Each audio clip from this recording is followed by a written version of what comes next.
পোতফল রান্নার রেসিপি, কলার পাতায় পোতফল রান্নার রেসিপি কিভাবে অতি সহজে আপনারা করতে পারেন তার একটা ছোট্ট রেসিপি আমি শেয়ার করলাম। এটা আমার ঠাকুমার রেসিপি ছিল, ঠাকুমা নেই কিন্তু রেসিপিটা রয়ে গেছে। চলুন দেখা যাক কীভাবে করবেন। দুটো মাঝারি সাইজের আলু নেবেন, দুটো পেঁয়াজ নেবেন, দুটো আলুর জন্য দুটোই পেঁয়াজ নেবেন, একটা আলুর জন্য একটা পেঁয়াজ নেবেন। আমি উনুনে করছি, আপনারা চাইলে গ্যাসে করতে পারেন। উনুনে করলে মাটির তাওয়া বা কড়াইতে করবেন, গ্যাসে করলে ননস্টিকের কড়াই বা এমনি কড়াই বা হচ্ছে রুটি ভাজার যেটাকে তাওয়া বলা হয় সেটাই করতে পারেন।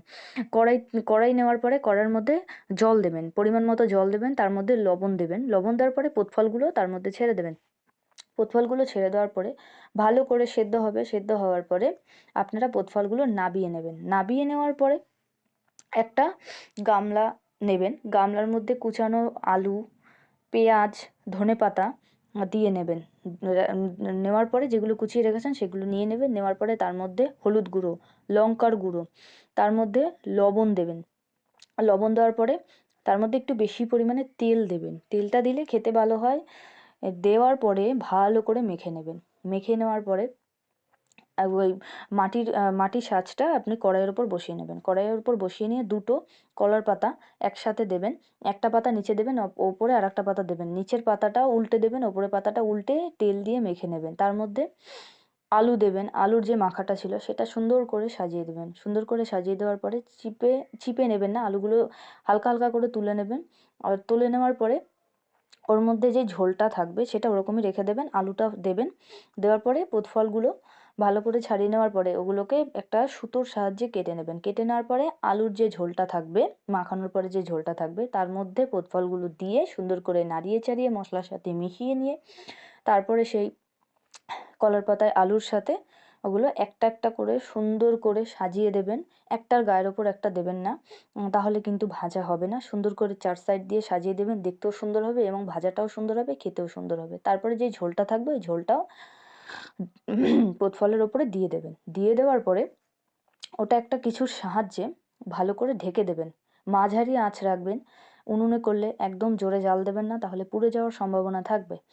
তারপরে ভালো করে ঢেকে দেবেন। গ্যাসে করলে একদম একদম লো ফ্লেমে করবেন। তারপরে 10 মিনিট রেখে দেওয়ার পরে একটা কিছুর সাহায্যে একটা পোতফল উল্টে দেখবেন যে দাগ লেগেছে কিনা। ভাজা হওয়ার পরে দাগ লাগে, যদি দাগ লেগে যায় তাহলে বুঝবেন হ্যাঁ পোতফলটা ভাজা হয়ে গেছে।